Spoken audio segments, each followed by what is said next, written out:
Hi, everyone. Can you hear me?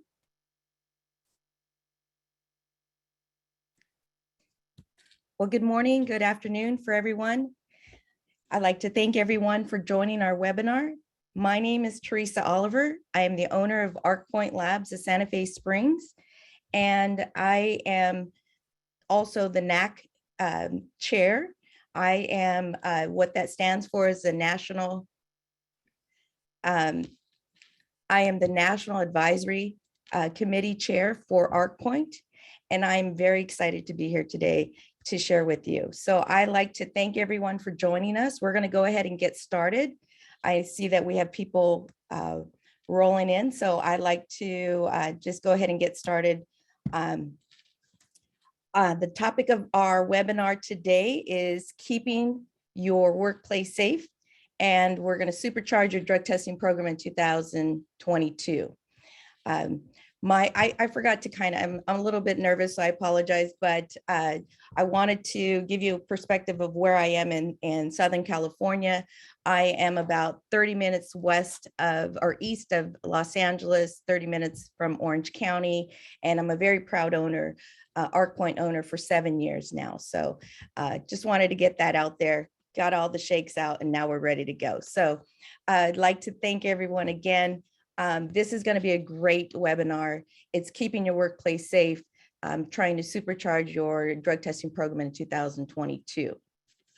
So this webinar is being recorded, and it will offer one continuing education hours for accredited HR professionals, and that's with HRCI and SHRM.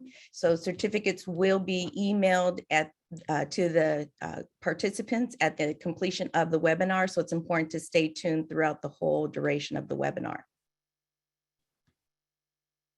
There will also be a post-survey webinar survey. We'd love to hear your feedback. Tell us what you thought about our webinar, and this is how we grow. So it's important to give us some candid feedback. So we'd appreciate you filling out the webinar survey. And it's my great honor to be able to introduce Ryan West. He is our corporate training director for ArcPoint Labs. Ryan he's been a great addition to our ArcPoint family. His background includes chemical addition specialist let me see, let me minimize this. Trying to get rid of this screen here. For the last 15 years, he's a former addiction counselor specializing in helping employed individuals. He has over 10 years of experience working with HR professionals, EPAs and SPAs. And then he's active member of Indy SHRM. He's a president-elect of EAPA, the Indy chapter, and he has a master's degree in organization psychology, and he's a certified forensic interviewer. So it's with my great honor that I introduce Ryan West. Thank you so much, Teresa. So good to be here. Thank you all for inviting me to speak. It's my great pleasure to introduce our guest speaker today, Assistant Special Agent in Charge with the Drug Enforcement Administration, Michael Gannon. Special Agent Gannon has been in law enforcement since 1998. He started his career is it the Rhode Island Providence Police Department? Special Agent Gannon, I believe so, 1998. Yes, it was the North Providence Police Department. Yep, you're exactly right. Thank you. And then he was hired on as a special agent with the Drug Enforcement Administration Miami Division, Miami, Florida, in 1999. He currently oversees Drug Enforcement Administration operations across central and southern Indiana, which includes 3 field offices and staff consisting of resident agents in charge, group supervisors, special agents, task force officers, intelligence research specialists, diversion investigators, and a variety of other professional, technical, and administrative staff. He's directed and managed several consolidated priority organizational target linked investigations, that's a mouthful, resulting in the seizure of millions of dollars of legal and illegal drugs such as fentanyl, heroin, and cocaine, which resulted in numerous federal arrests. Special Agent Gannon will be speaking in just a little bit, and I think you're going to be very excited and surprised to hear his message. I also want to give a very special thank you to Teresa for hosting this. to ArcPoint for inviting me to speak, to Bree and Melody, our marketing team, for organizing this. All the details that you don't see, a lot of work went into this. Other staff, Sarah Cowan, John Bishop, for peer reviewing this and making sure that it is tight and all the information is accurate and up to date. And all the other people who helped me along the way. Thank you. Before this webinar, we sent out a survey and we had 107 respondents, which is a very good number, asking you, when's the last time you updated your drug and alcohol policy? Did you update within the last 7 years? Now, thankfully, 62%, 63% said yes, and the remainder said no. And that's good, but I can tell you as a workplace trainer and consultant, even the ones that have updated their policy, they're still missing some critical components. No, in the last 7 years, we've had, well, prior to 2015, 23 states had legalized marijuana for medical or recreational use. 4 states at that point had it for recreational. Today, we have 18 states, DC, Guam, that have legalized it for recreational use, and 37 that have legalized it for medical use. In 2015, we saw a dramatic increase in the rate of overdose deaths from synthetics other than methadone, like fentanyl, carfentanil, acetylfentanyl. In 2018, the DOT amended their regs and expanded the opioids, changed it from opiates to opioids and included a few other drugs. So if you haven't updated your policy, now is a really good time to do that. A policy is one of the first and most critical components of an essential drug and alcohol program, or of an effective drug and alcohol program, excuse me. The second is all staff and leadership training, such as reasonable suspicion training or an all staff substance use awareness training. The third is drug testing, ideally based on trends. We want to test for drugs that people are actually using, not in 1999, in 2022. In an employee well-being program. Now, these are synonymously or used interchangeably, I should say, with employee assistance programs. EAPs, I think, are kind of a dated term. I think well-being programs are the new and hip term that focus not on work-life balance, but work-life integration. Our focus for today is drug testing. Let's try to keep the focus there. Now, by the end of this webinar, each of you should be able to summarize the types of drug tests and their advantages, discuss the most common drugs of misuse in 2022, and ultimately determine which panels I recommend you add based on drug trends. Now, I will acknowledge and admit that there are far more substances out there that people are using that employers aren't testing for. And we shouldn't be focusing on that because the cost of that panel to test for every drug would be astronomical. It would be extremely cost prohibitive. So what we want to do is find this balance between what are the majority of substances that people are using across the 50 states, and what can and what should we be testing for based on that majority.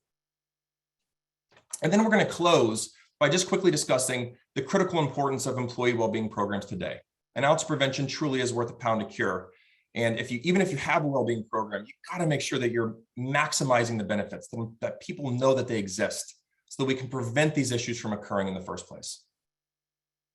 Now, when you hear the term drugs of misuse or drug of misuse, what this is referring to is legal and illegal drugs that can cause impairment, that can be habit forming or cause addiction, and that can be life-threatening.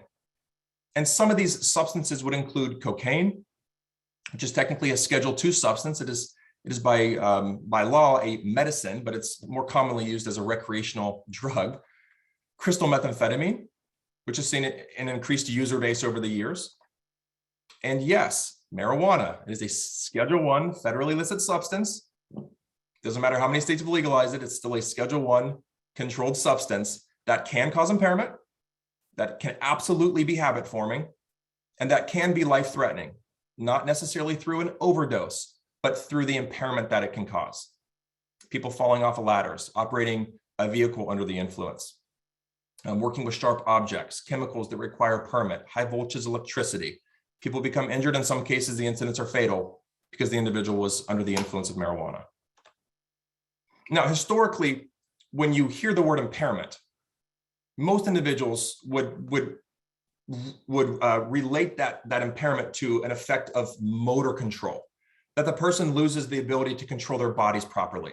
They become unbalanced. They become maybe sleepy or too hyperactive.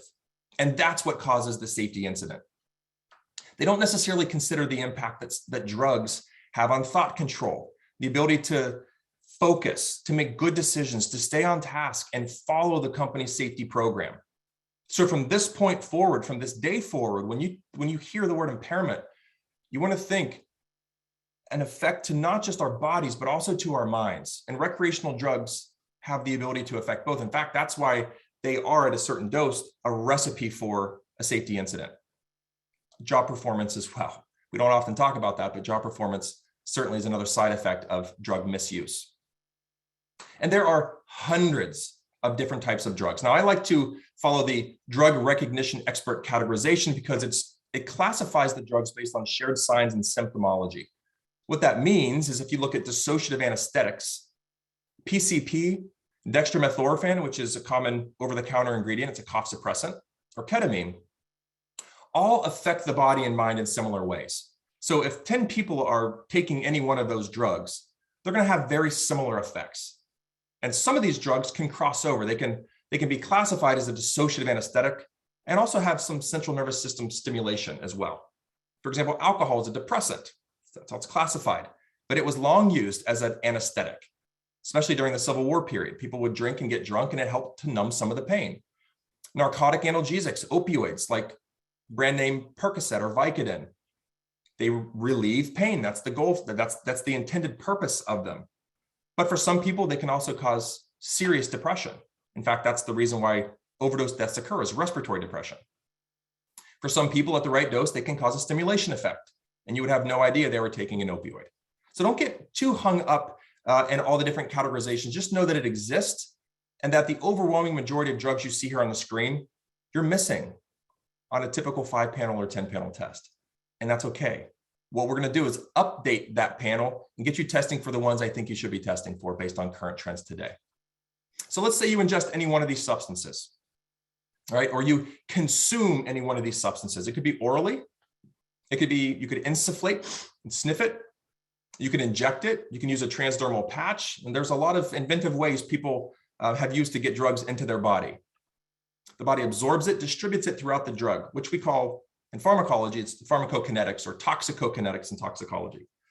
I want to think for this one, signs of impairment. This is where the drug affects our body and our minds and our ability to work safely.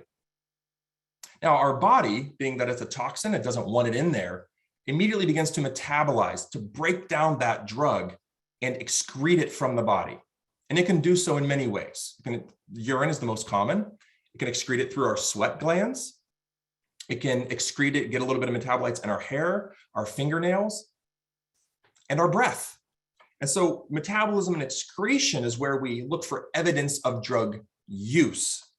And we can look for evidence of drug use by conducting or administering a drug screen or a drug test. And I want to just quickly differentiate between the two because they're often used synonymously, but they're actually different. Fundamentally, they're different. A drug screen detects the presence of a parent drug, such as ethyl alcohol, or a drug metabolite, such as ethyl glucuronide, which is a metabolite of alcohol, if it's above a certain level, which we call a cutoff. Now, these cutoff levels exist for a reason. They're almost always evidence-based, which means there's a lot of research that went into setting that cutoff level to eliminate false positives. This actually happened quite a bit for many people many years ago when the standard opiates panel was 300 nanograms. And we had a lot of people showing up positive who were consuming high quantities of poppy seed muffins. And they would show presumptive positive or non-negative, and they were getting in trouble. Some were losing their jobs because they had no defensible argument for that positive screen. Well, much research was done and they found a more effective cutoff level, which is now 2000, that's the standard, which eliminates anybody who's not consuming some type of opioid, either medication as a medicine, or maybe a medication as a recreational drug, or just using an illicit substance. So these cutoff levels exist for a very good reason. When you hear screen, most people think urinary dip cards. Sometimes they'll be more technical and say immunoassay or point of care test. Point of care test is kind of a misnomer because it is more of a point of care screen that we're using as a test to make a decision, yes or no. What's the consequence for this presumptive positive or non-negative test? I encourage all of my clients that I work with, not just the ones listening on today, but the ones that I work with on a day-to-day, week-to-week basis, helping them with policy and drug testing and training, you want to send for lab confirmation and have a medical review officer confirm that non-negative result. A drug test doesn't just confirm that that drug is in fact present, it further validates the specimen. So we know that it's human, that it hasn't been adulterated or diluted in some way. It can also look for other cross-reactants or adulterants. The reliability and validity of the results is significantly higher. Now, screens are good. They have their place, 97, 98% valid, reliable. Most of the time, you're going to get an accurate result. But that 2% error can cause some serious issues for people if it's not being confirmed. We want to confirm. And there are many different types of screens and tests. As you can see here, urine is number one, and it's in orange for a reason, because that's the most common, especially for employers, but also for treatment centers, which is where I worked for 14 years.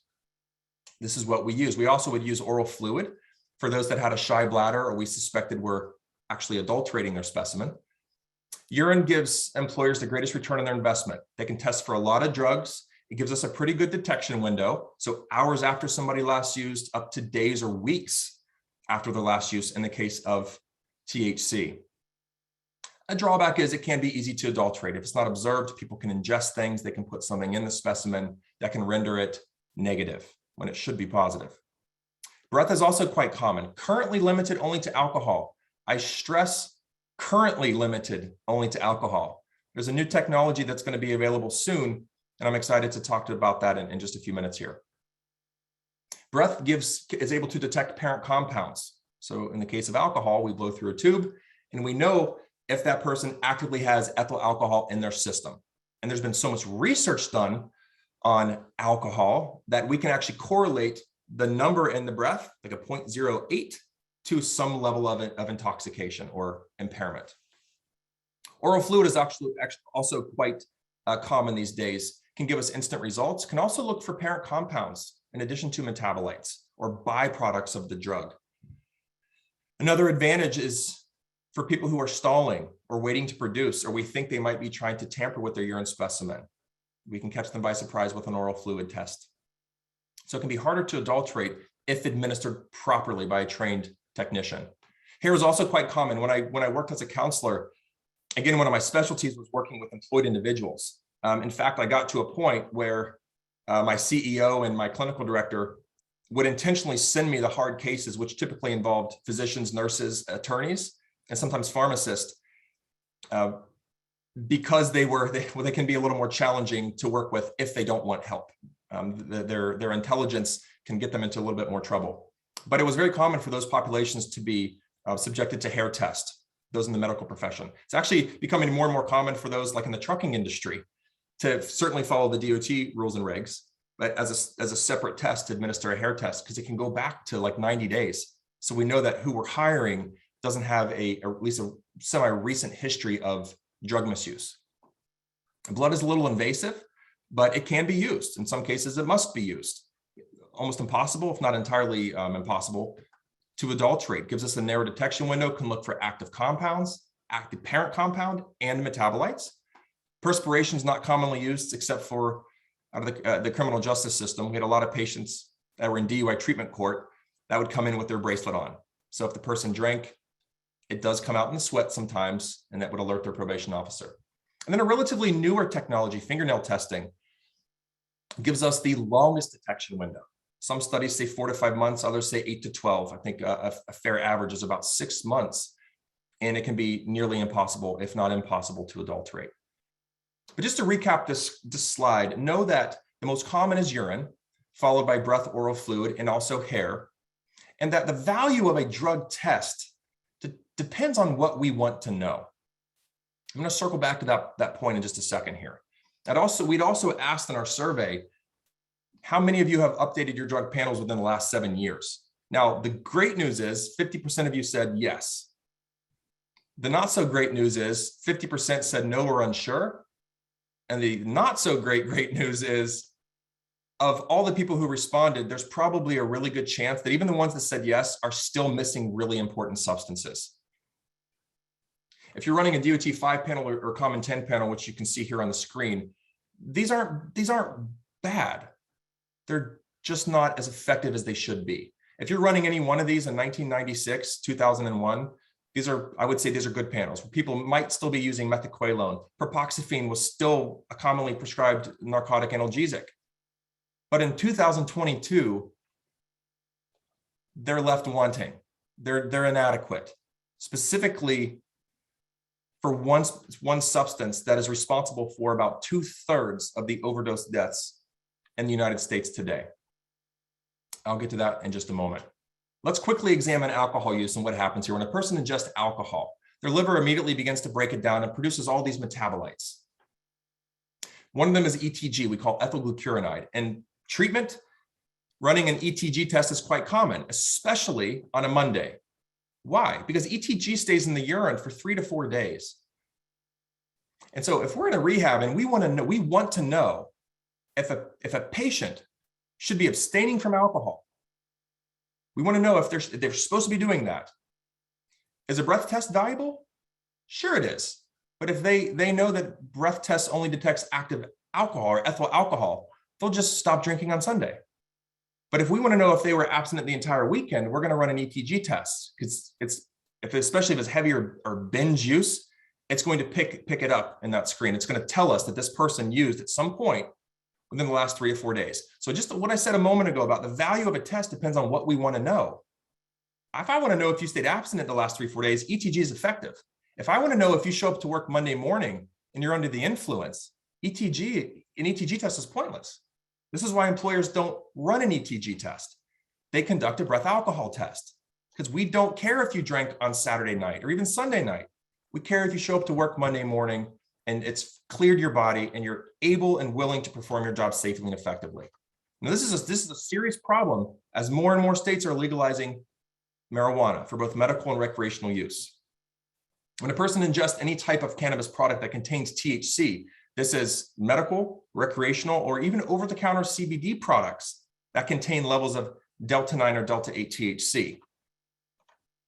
The liver breaks it down into a chemical called 11-hydroxy THC, which then breaks that metabolite down into 11-nor-9-carboxy THC.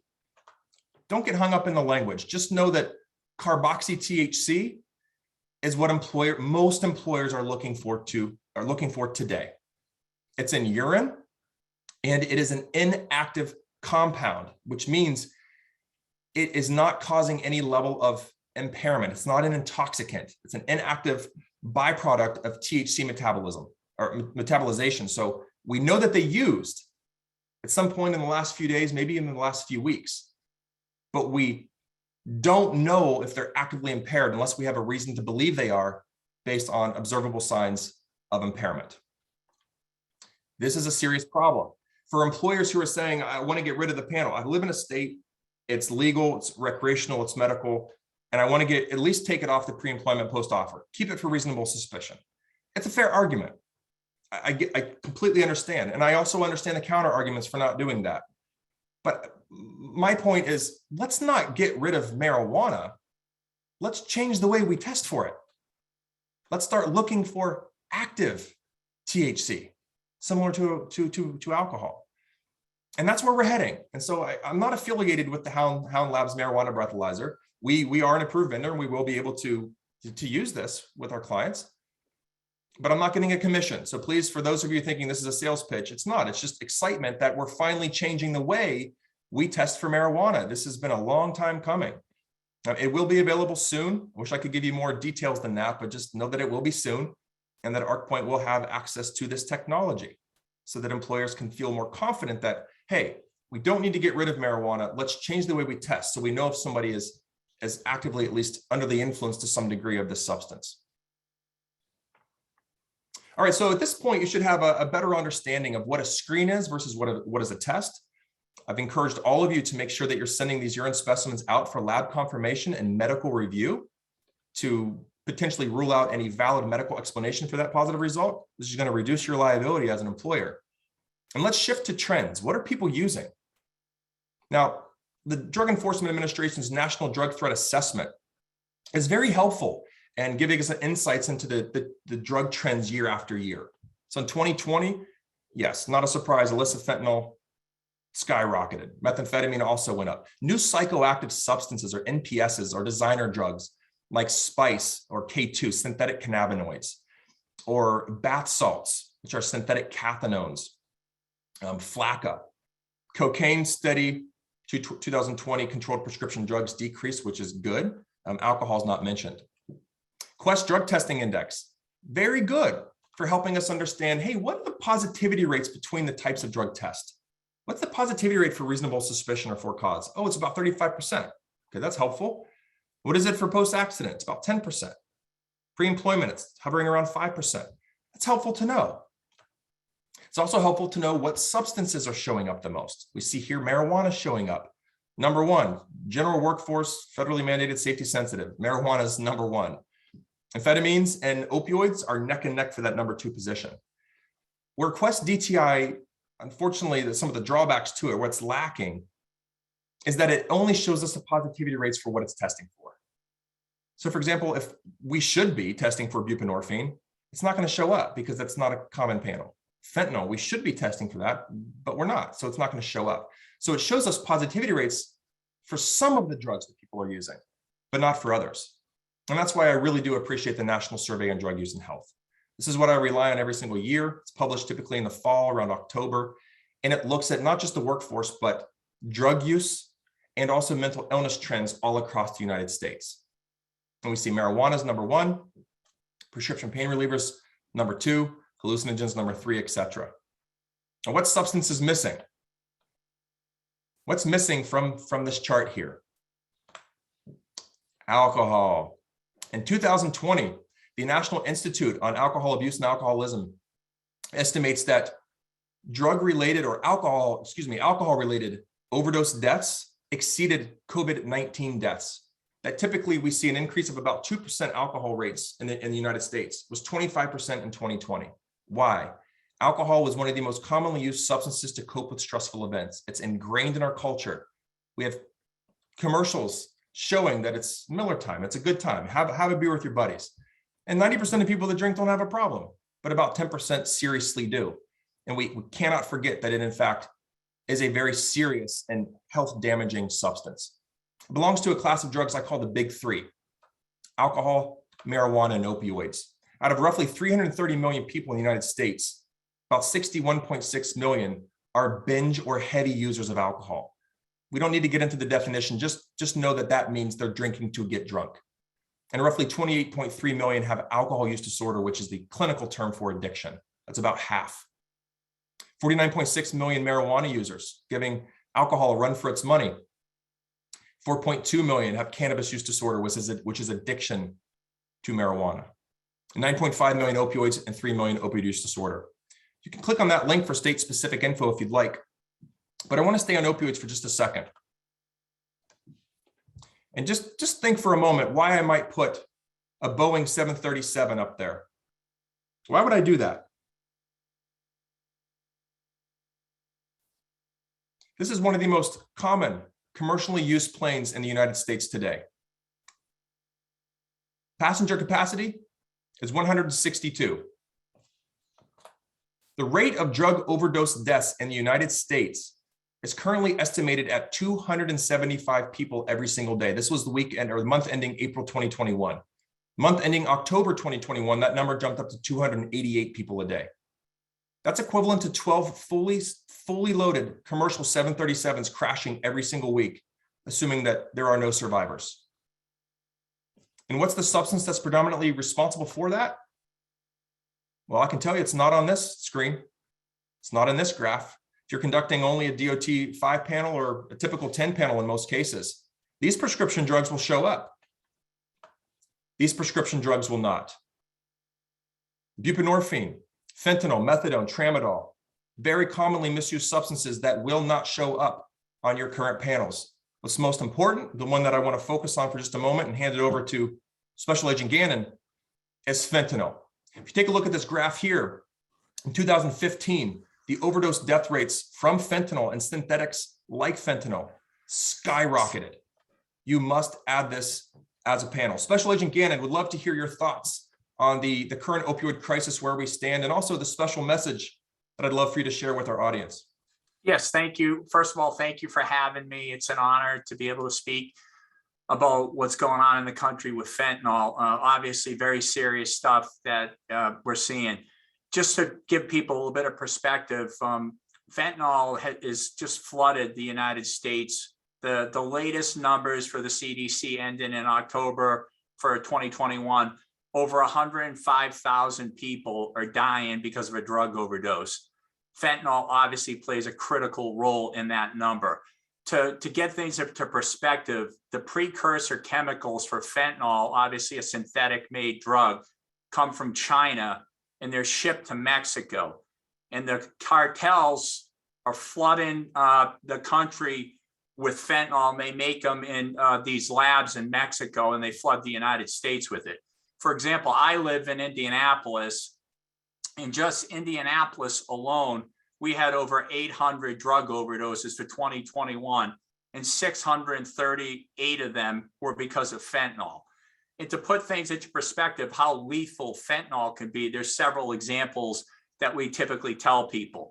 If you can picture what a penny looks like, and you have Lincoln's ear on the penny, what you could do if that was just an amount of a few granulars of fentanyl, that would be considered a fatal dosage unit. A fatal dosage unit for fentanyl is 2 milligrams. So it's important for people to understand. That's like another example would be if you just took a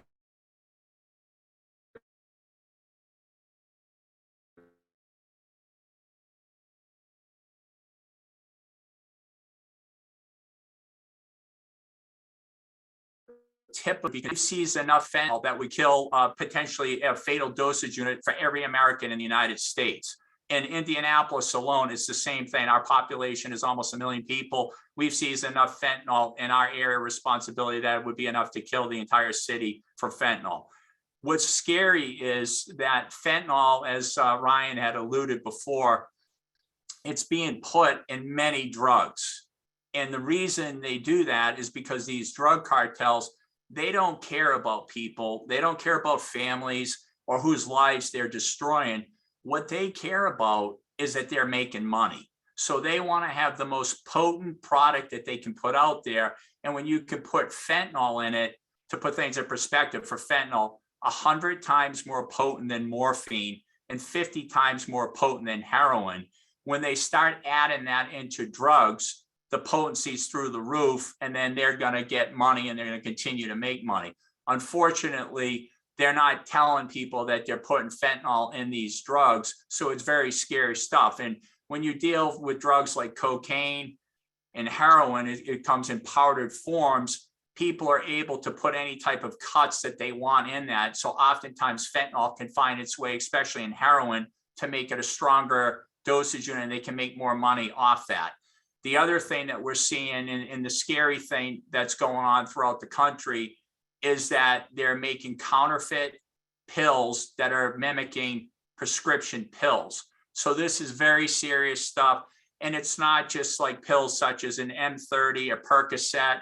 It's now being put into Xanax, Adderall, methamphetamine, and other drugs. But what I think is scary is, and I think us in the field, especially in the human resource field, is to bring awareness to people that work for you about some of the concerns with drugs that are going on in the country, or prescription medication that you may be getting from somebody else, because it really needs to be talked about. Oftentimes people see a pill and they don't really equate that with being a drug addict, or think it can be a big deal.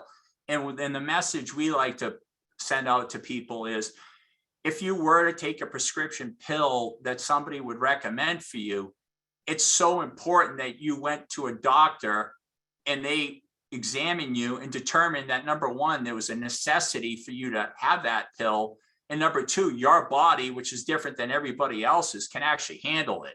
So that's an important thing. And then we try to get that message out, because you could have kids that are working for you, that are young kids going to college, or just out of college, or didn't go to college, in that age group, and they have friends, and they could give them recommendations. Oh, hey, take an Adderall, it'll help you focus, but it'll help. Well, where did they get that Adderall? And what if it's laced with fentanyl? And this is stuff that, like, a lot of people don't factor in. So it's very important to have these type of discussions, especially when you're looking at the pills. And you know, through 2021, we seized over 20 million fake pills, counterfeit pills laced with fentanyl. And what people have to understand, and that's DEA on a national level, what people have to understand, when you have that amount of pills that are seized, and through the analysis of DEA laboratories, they've determined that 4 out of every 10 pills that we've seized had a lethal dosage unit of fentanyl in it. So just remember, 2 milligrams is a lethal dosage unit. So when you start putting that into perspective, if you look at things, how we equate things, a lot of times we refer to things as in kilogram quantities. So if everybody's kind of seen a movie, a kilogram is similar to a brick shaped object, and it usually comes in a powdered form. A kilogram is enough, as I gave statistics earlier, a kilogram is 2.2 pounds, 1,000 grams, to put things in perspective. If that was pure fentanyl, that's enough potential fatal dosage units for 500,000 people. So just in a kilogram. So we have, in just our area of responsibility, like I said before, we've seized numerous kilograms that have that fentanyl in it, including kilograms that have Chinese imprints on it. And like I was telling you before, the precursor chemicals come from China, they come to Mexico, and the cartels are clearly flooding the country. So there's so many discussions that have to come into play, and people you have to have programs where you can get people the proper help if they're looking to experience drugs and they have a potential problem. They need to know that there's outlets or professionals like Ryan or other people that they could go talk to and have ways to help deal with situations that they encounter. And I always try to say, like, look, our role in DEA is to go out and dismantle drug trafficking organizations that are flooding our communities with drugs, and to try to make our community a safer place. And I think we do a really good job working with our state and local partners to achieve that. But we can't do that all on our own. And we need common people to come together and step up to help with that. And I always like to throw out a quote that legendary basketball coach John Wooden said: "You can't live a perfect day until you've done something for someone who can never repay you." So I think a lot of what we can do is raise awareness and try to get prevention on that end as well before people get to that addiction phase, because it's so important to our DEA administrator has gone out and made this a public safety alert because of the amount of fentanyl and pills that are in the country, to understand one pill can kill. And we need to get that message out. And if you have workers or you suspect that people may be using drugs, you got to use really good precautions, safety precautions, if you encounter a drug, because fentanyl can be absorbed through the skin. And we've had instances and reports that have come in through other law enforcement entities where people just have touched something and they've actually gone into overdose things. And when I talked about the statistics being 105,000 people dying each throughout the year 2021, you just look at that statistics and you realize, what would that really be if there wasn't Narcan and other life-saving measures that take place when somebody's overdosing? So it's some really serious stuff with the fentanyl, and just some things that DEA offers. And I don't know if people are aware of it, but we have twice a year, we have the DEA Take Back program. And it's a great program that DEA offers. And it's actually coming up on April 30th. And we have it in April and October. And what that program does is it allows people to get rid of their unused medications and just turn it in. And then we discard that in a safe place to get rid of it. And that's a huge thing too, because sometimes unused prescription medication can get into the wrong hands, and someone's medicine cabinet could turn into a source of supply for drugs. So especially with all the stuff we're seeing with the fentanyl now, it's just, if people don't need prescription drugs and they have them, it's good to get rid of that. And then the other thing, I know we only have a certain amount of time today, but another thing I just want to raise awareness is a lot of emojis and social media applications are being used to further drug trafficking activities.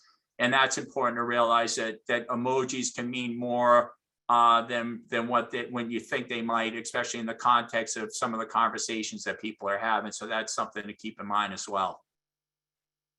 And if I know, Ryan, you said we had about 10 minutes. So if I'm going over, let me know. If not, I can continue. Yeah, unfortunately, Mike, we hit that time where we need to so regretfully move on to the next slide. But I think I speak for everybody listening in that I personally could listen to you talk for the next 3 hours on this. So if you can you please stay on to the end to field some questions that I'm sure you'll get asked? Yes, sir. It would be my honor. Thank you. Wonderful. Thank you so much. Such a wonderful message, writing down some things that I didn't know. So thank you, Special Agent Gannon. One other drug that I wanted to add on here, this is an opioid, is buprenorphine. Suboxone and Subutex are some of the brand names. Commonly not tested for, saving thousands of lives. I am not against medication-assisted treatment. I'm against any medicine that decreases suffering and improves functioning. I don't care what it is. If it changes someone's life for the better, sign me up. But that doesn't mean that it's not potentially misused. That doesn't mean that it can't be harmful to somebody.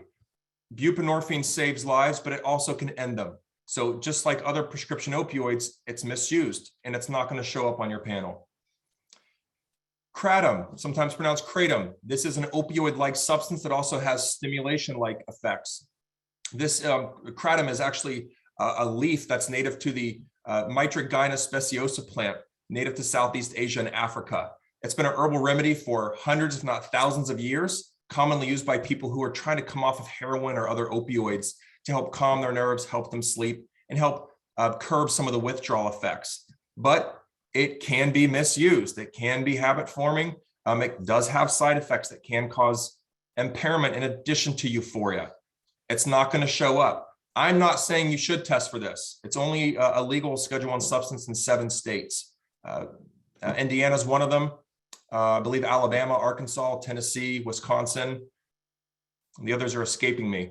I'm not saying you should test for it. Just be aware that it is commonly misused and it's not going to show up. Another commonly misused substance is gabapentin, which I'm not saying you should test for it. People will often use gabapentin or brand name Neurontin. They'll use it in conjunction with alcohol or an opioid or something else to potentiate the effects of each drug. And so there's a lot of substances out there. We want to focus on the ones that most people are using and that's reasonable to test for based on the cost. All right, MDMA, ecstasy, PCP, they're going to show up for hallucinogens. DMT, dimethyltryptamine, tryptamine, ketamine, acid, mescaline, magic mushrooms, they're not going to show up. And I'm not saying we should go be testing for all of these. One thing that employers always have in their back pocket, and for you HR professionals listening in, you know this, you don't need a positive test to discipline an employee or take action against an employee. You always have in your back pocket attendance, conduct, and performance, always. And truth be told, many people who are misusing substances don't lose their job because of a positive test. They lose it because of poor attendance, poor conduct, or poor performance. The value of a drug test does go beyond deterrence. When we do pre-employment, post-offer, it deters people from coming into a workplace that shouldn't be there. But it's also helpful in identifying those who develop drug problems once they are an employee and getting them the help that they need. We should be testing for benzodiazepines, barbiturates, methaqualone or quaaludes, still commonly tested for.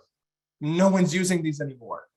So sometimes it's cost effective to just leave it on the panel and maybe add some others.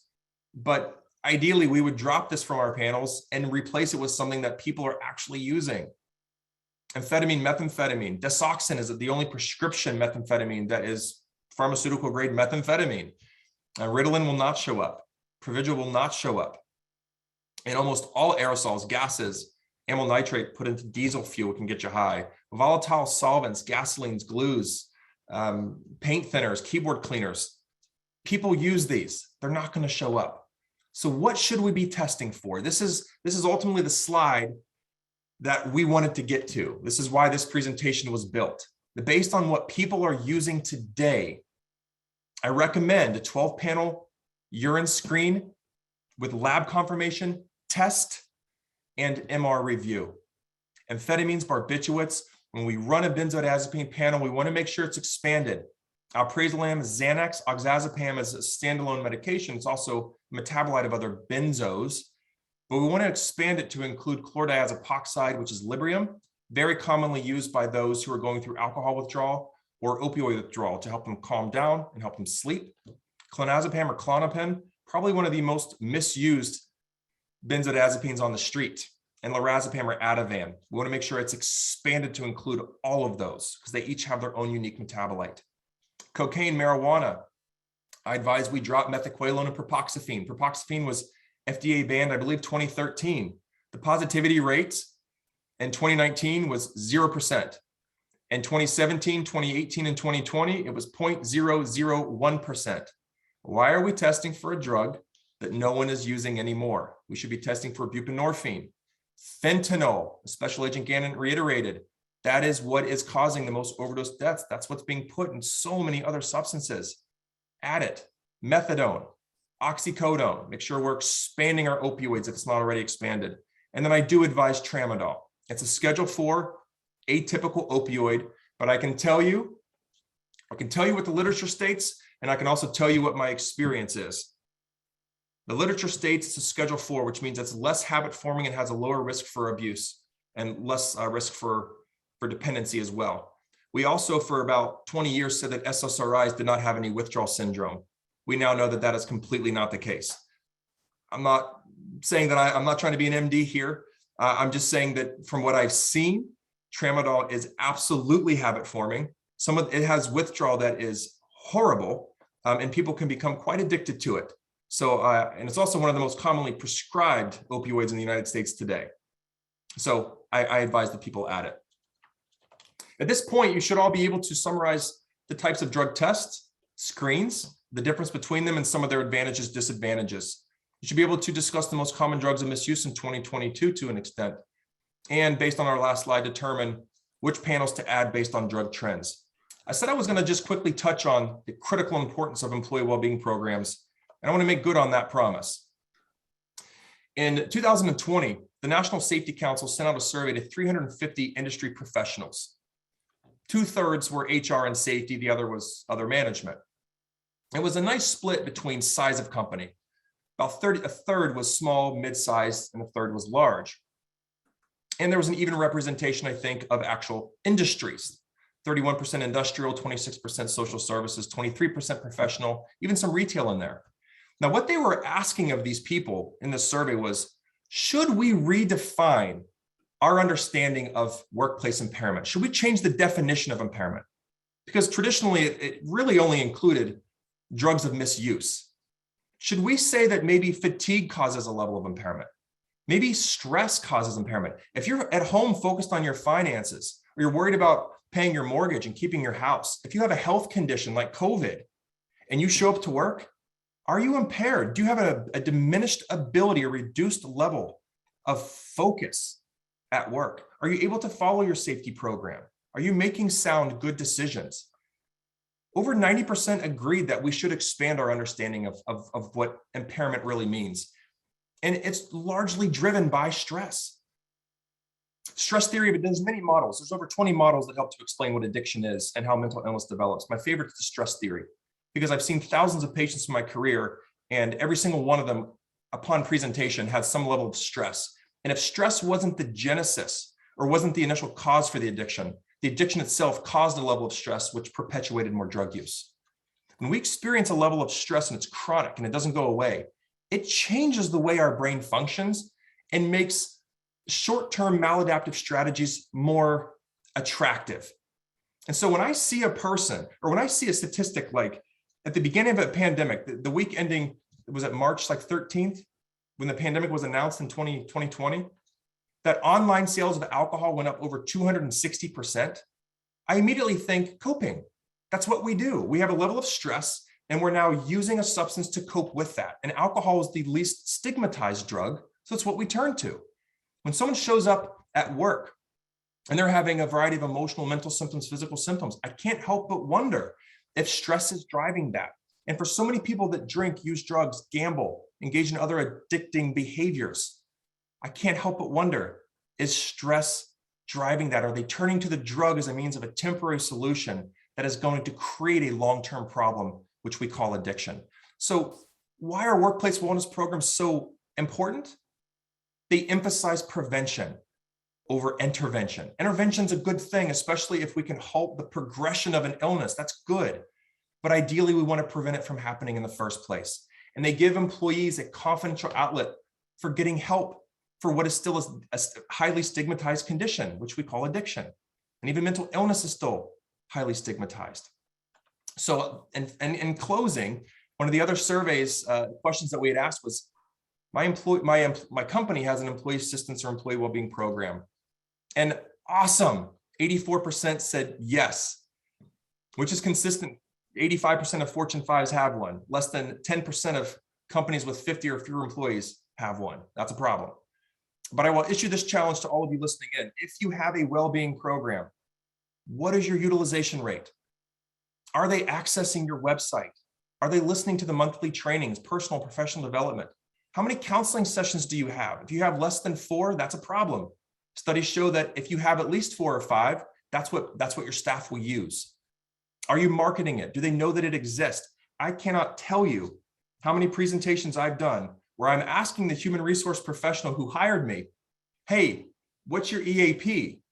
And they look around to their specialist or to their safety, leader and give a shrug of the shoulders. Or we know who it is, but we don't know what the phone number is. We don't know our UR. That's a problem. You can't get that 3 to 10 times return if you don't market it to your employees. So with that said, I will hand it back over to Teresa for any questions for Special Agent Gannon or myself. Perfect, thank you. I was so excited in the beginning, I forgot to tell all of our attendees that there's a Q&A panel that you can ask some questions. We are limited on time, so we may not have time to get to all the questions, but we're going to redirect some of the questions that we can't answer back to the local ArcPoint locations. So one of the first questions in here that says, is there a set price for the recommended 12-panel urine test? Teresa, I'm sorry to do this, but I think I'm going to defer to the president of the NAC on that question. I know that it can vary, right? It depend on the test that I recommended can vary depending on the location, but would you mind taking that one? Well, what I can say as an owner myself, I would strongly advise for you to contact your local ArcPoint location, and this would be an opportunity for us to reevaluate your drug test policy, look at your current panels that you're using, and then come up with a plan that we could set, whether we're creating a brand new panel for you, and it could vary from market to market. So I would strongly recommend that you reach out to your local ArcPoint location, and that owner can discuss that specifically to meet your needs. I could not have said that better myself, Teresa. Thank you. Okay, another question that came in is how often should we review our drug and alcohol policy? Good question. At least once a year. Ideally once a year, because things change, especially regarding medical marijuana, recreational marijuana is changing so fast. You want to be at least looking at that policy, making sure it's up to date once a year. And you want to make sure that you're having legal counsel review that to ensure that it's compliant with all federal and state laws. If it's not once a year, a minimum 2 years. 2 is better than 3, but 1's the ideal number. Okay, great. Another question that came in, it says, as a collector, I love the 12-panel test. Is there a website, literature, something that I can show my supervisor?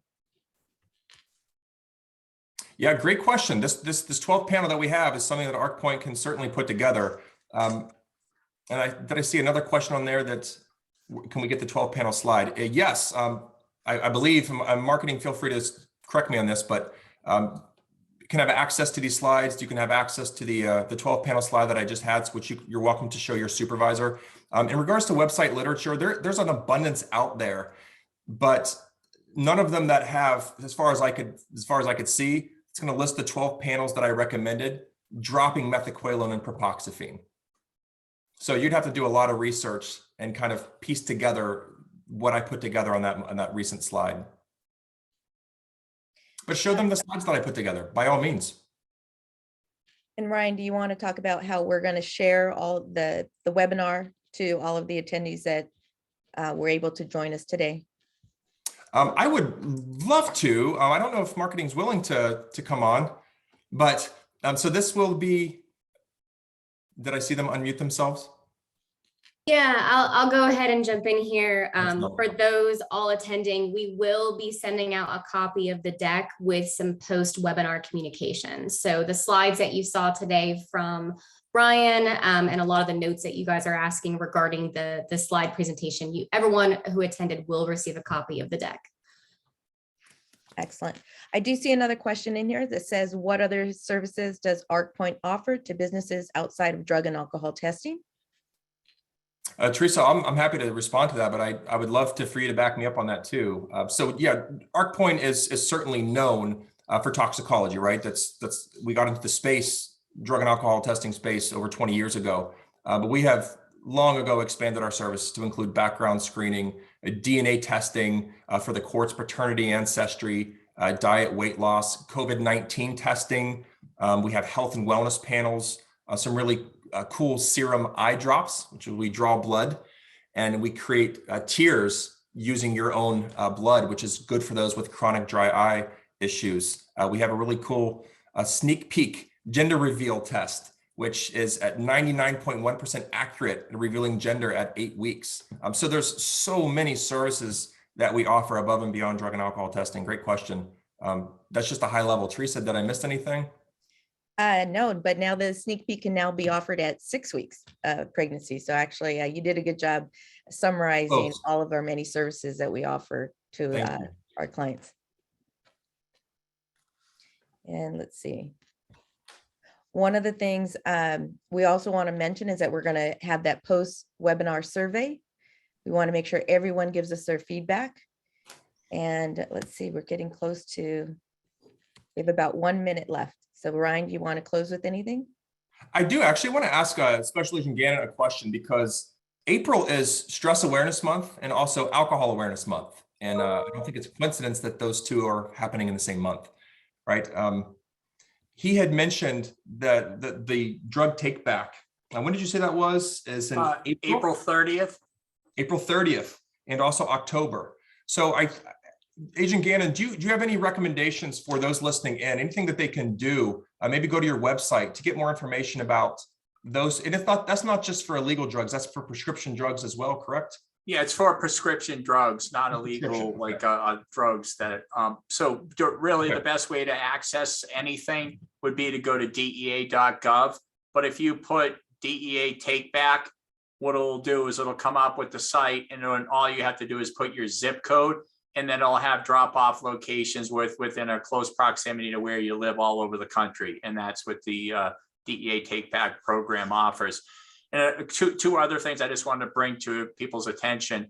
If you need to get information about some of the drug things, if you go to DEA.gov, they'll have various things that you can just, that if you need to familiarize yourself or educate yourself about some of the different trends in the drugs, it's a great resource. And then, of course, you mentioned the National Drug Threat Assessment booklet earlier. That's a great resource. And DEA also has really good programs called, for example, One Pill Can Kill, which the administrator has put out and educates people. And then there was also a program called OperationPrevention.com. It's a really good web-based program for parents, teachers, educators, or anybody to talk about drug issues with their kids and stuff. So it's OperationPrevention.com. Really good program. So just wanted to throw that out there. Phenomenal. Thank you. I'd like to interject very quickly. I know as an ArcPoint owner, I have worked with our local police department for the DEA take back on prescription drugs. So you can contact your local police department, see if they have a drop-off site, and a lot of the local chambers will also give notifications out. So this is something that you can do locally within your community. Yes, that's right. And it's an excellent way to just get rid of unused medications, safe for the environment. And more importantly, if it ever got into the wrong hands, so a lot of people that become drug addicts sometimes are exposed to prescription medication, and they can go down that path. So it's just a safe way to get rid of that and get it out of the medicine cabinets. Excellent. Well, as you can see here, there's a QR code that shows our post-webinar survey. So we hope and we invite everyone to take a part of giving us feedback for that. And Ryan, if you want to close. Oh, sure. I'd love to. Yeah, as Teresa said, the URL has also been placed in the chat. So if you just want to click on that, Special Agent Gannon and I would welcome your feedback. This is designed to add value to you and your profession. So any way that we can make this better, also let us know what some things that we did that were right, and that's going to be helpful for you. And as Teresa said earlier, I strongly encourage all of you to reach out to your local ArcPoint labs. Go to Google or Bing or any other internet search engine and just type ArcPoint labs near me, and then call them to discuss the 12 panel that I recommended, policy, and any other questions that you may have. Special Agent Gannon, I cannot thank you enough, sir, for sharing your time and your wisdom with us today. I know that. Oh, it's an honor. Thank you for having me. Really appreciate it. Yep. Thank you. Okay, well, with that, I guess we'll say thank you, everybody. Teresa, any closing comments you'd like to add? I just want to thank you for allowing me to be a part of this, and thank all the attendees, and please reach out to your local ArcPoint location. We'll be more than happy to review your policy and help you come up with the a drug test panel that would best suit your company needs. So thank you.